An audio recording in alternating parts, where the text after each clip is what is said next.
Help me reach 6,000 subscribers. Support the video with a like and leave your thoughts in the comments. I read everyone. Thank you. I remember the first time Anna pulled away from my touch. It wasn't dramatic. It wasn't even loud. It was a quiet moment that told me more than any argument could. I reached out to hug her in the kitchen one morning, the way I used to before leaving for work. She shifted sideways just slightly, pretending to grab a mug from the counter. "No touching today," she said, smiling, but it wasn't the kind of smile you return. It was the kind that shuts a door. I laughed it off. You do that when you love someone, you excuse the little rejections. You tell yourself they're tired, they're stressed, they'll come around. I told myself that every day for almost a year. We used to be the kind of couple who couldn't keep our hands off each other. Movie nights meant tangled legs on the couch, her head on my chest, her laughter bouncing off the walls of our small apartment. Now the laughter was gone, replaced by the hum of a phone she never seemed to put down. I'd ask who she was texting and she'd say, "Just work." Work must have been hilarious, because it made her smile in ways I hadn't seen in months. At first, I tried harder. Flowers, dinners, notes on the mirror. She'd glance, mumble thanks, and carry on scrolling. The distance didn't grow in a day, it expanded slowly. Like a silent disease you don't realize is killing you until it's too late. One night, I sat at the edge of our bed, watching her sleep on her side of it. Her back a wall of indifference. I reached out, not to touch, but to see if she'd flinch. She did. Even half asleep, her body guarded itself from mine. That's when I whispered to myself, I guess I really am a stranger now. The next morning over breakfast, she said it again. "Please, no touching. I just need space."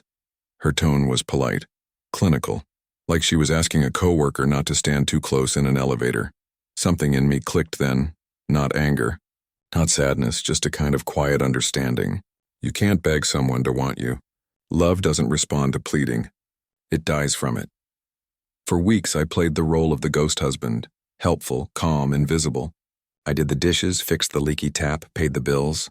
I smiled when she walked past, and she smiled back like neighbors do when they cross paths in a hallway.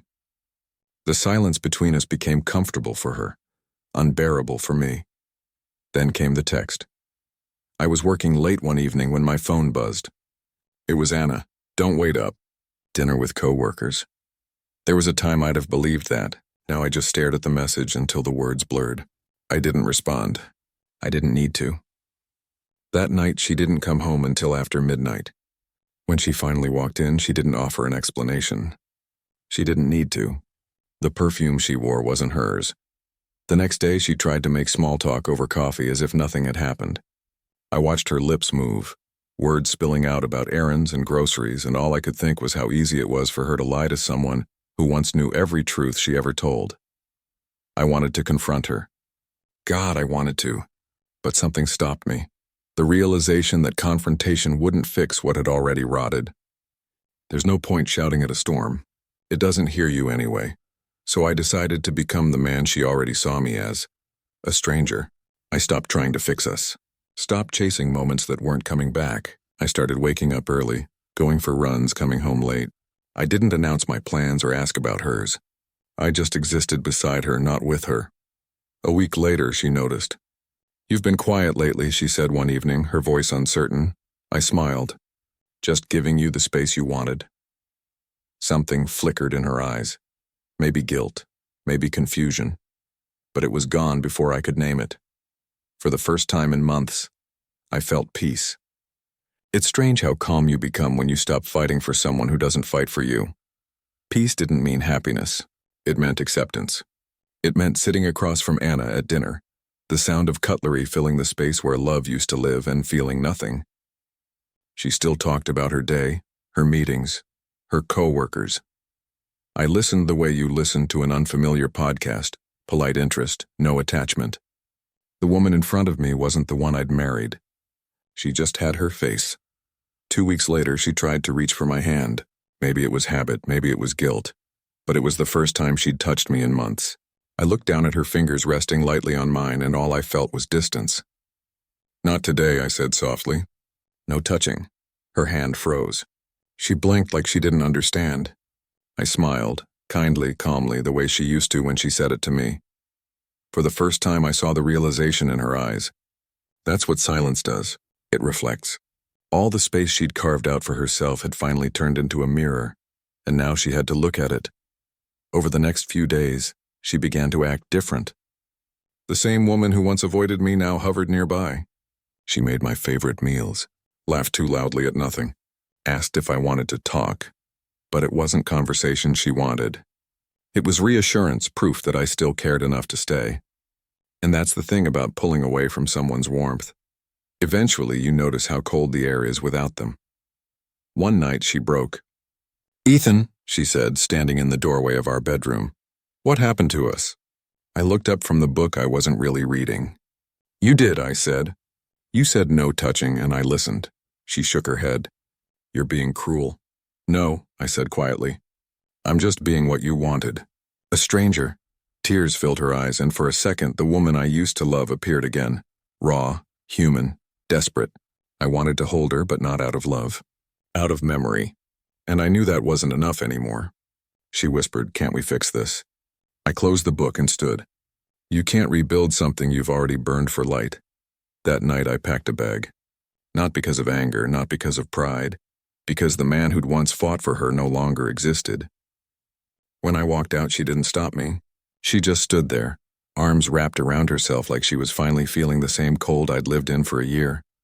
I moved into a small apartment across town. At first, the silence was unbearable.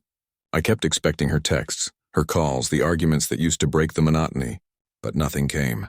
Eventually, I realized I didn't miss her. I missed the man I used to be when she loved me. Weeks passed.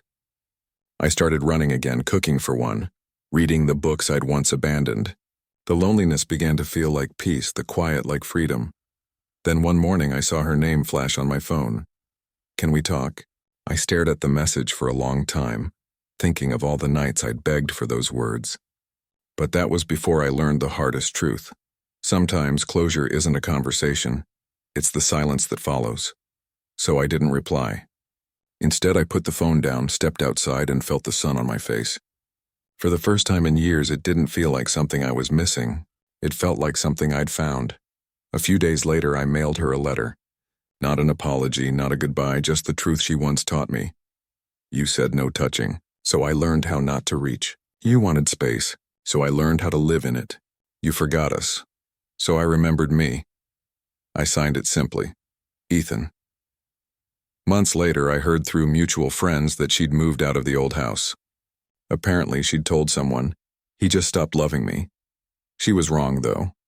I didn't stop loving her. I just stopped begging for love in return. Some endings don't explode. They fade. They dissolve quietly in kitchen light and cold bedsheets. And when they do, you don't curse the past.